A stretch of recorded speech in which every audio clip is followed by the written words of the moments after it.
Assalamualaikum warahmatullahi wabarakatuh. Ketemu lagi dengan channel saya Gelar Tapak Langkah Sunda, yaitu titipan leluhur dan karuhun dari Jawa Barat. Tip hari ini saya akan membahas tentang masalah jin, yaitu arrojim arwahi ruhanati uksuni anwarakumul bahiyat, yaitu tentang masalah jin. Maka daripada itu, sebetulnya saudara-saudara, teman-teman, sahabat kita nggak boleh seperti meminta-minta ke jin. Itu disebutnya itu musyrik. Musyrik itu menduakan Tuhan, itu paling bahaya ya, saudara-saudara, teman-teman, sahabat. Yang di sini saya akan mengajarkan atau tip-tip dari saya. Sebetulnya jin itu harusnya diperintah oleh manusia, karena manusia itu paling termulia di sisi Allah. Kenapa? Makhluk-makhluk yang disebut khalifah di bumi ini.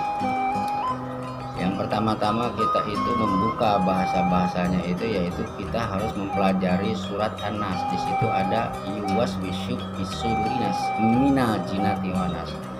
Nah, di situ surat itu sebetulnya menerangkan raja manusia ya, yang berbisik-bisik di hati manusia dan sebagainya.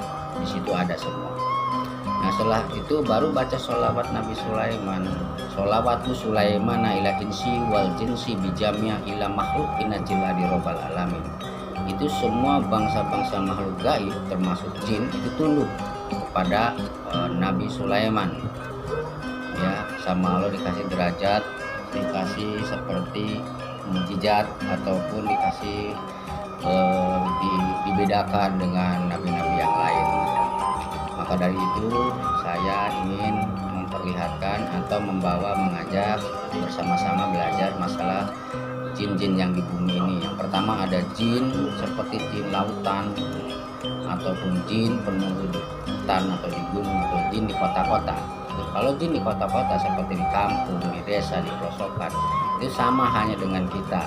Jin-jin itu sama punya keluarga, ada jin rakyatnya, ada jin badeganya, ada jin para raja lah. Kalau jin para raja itu yang bisa kita manfaatkan tenaganya, aliran energinya, itu sebetulnya aslinya raja-raja jin ya, ratu jin, raja jin itu yang bisa dipergunakan untuk seperti kebutuhan-kebutuhan yang kita benar-benar seperti bukan untuk meminta sama dia, tapi untuk minta izin sama Allah untuk memerintahkan dia. Kalau minta atau sajenan ataupun seperti ngasih seperti apalah sajenan segala macam, itu kan musyrik disebutnya. Tapi kalau kita memerintahkan dengan izin Allah, itu mulia di sisi Allah itu ya.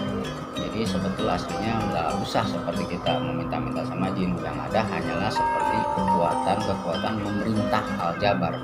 Kita memerintah bangsa-bangsa makhluk halus, makhluk gaib, yaitu dengan izin Allah tadi, dan harus tahu mengetahui keilmuannya, mantra, doanya, atau kekuatan-kekuatan dari mana datangnya.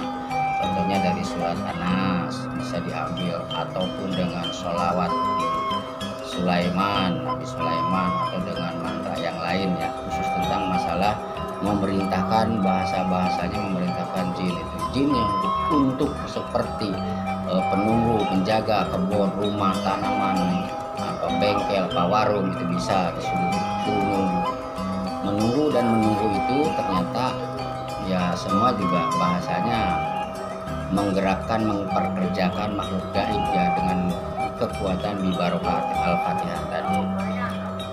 Setelah itu kita taruh seperti besi atau logam atau gundu atau batu, itu dibacakanlah surat itu, surat itu nanti di situ tempat baitul jinnya. Kita ambil jinnya, jin penjaga atau jin apa namanya disebutnya ya, khusus tentang masalah kita maunya apa, maksud dan tujuannya.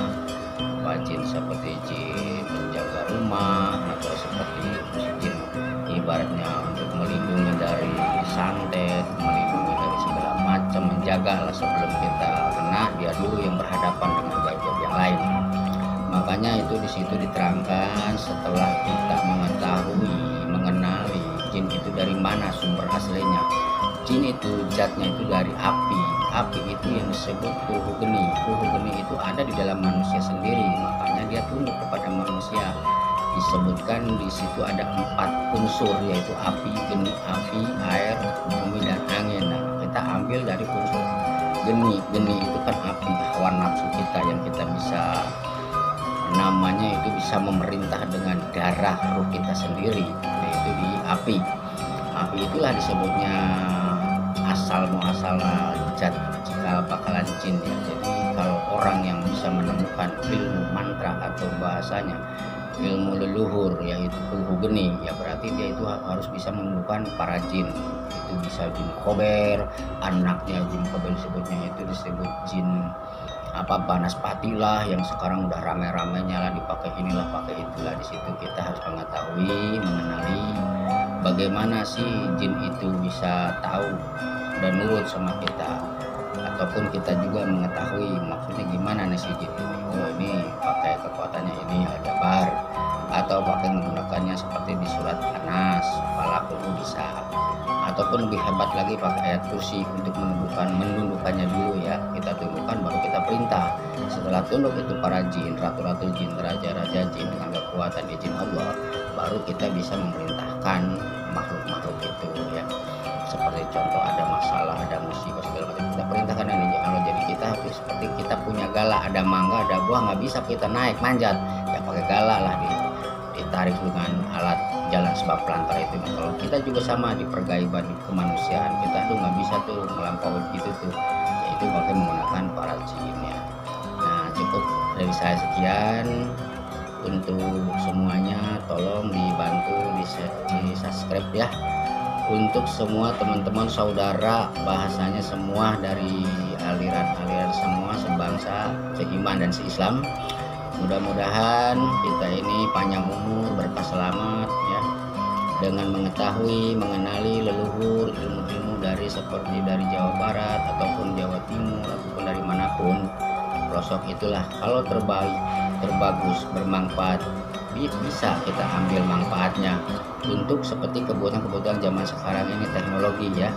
Zaman 2020 inilah tersebut diantaranya ya, tadi saya bilang harus benar-benar menerapkan pengetahuan-pengetahuan itu ya, dari alam zaman dulu sampai zaman sekarang. Teknologi itu sebetulnya aslinya jin itu nggak pernah pudar ataupun hanyut ataupun musnah ya, ada tetap jam sampai sekarang gitu ya. Cukup sekian dari saya, terima kasih, mohon maaf lahir batin bila mana ada tutur kata salah ungkap, salah kata atau apa gimana kurang lengkap lah ya, mohon dimaafkan lahir batin. Mudah-mudahan dengan keakraban saudara lahir batin muslimin dan muslimat dan banyak petunjuk dari titik orang tua dulu ya. Ya sekian dan terima kasih dari Rosadi Gelar Tapak Langkah Sunnah. Wassalamualaikum warahmatullahi wabarakatuh.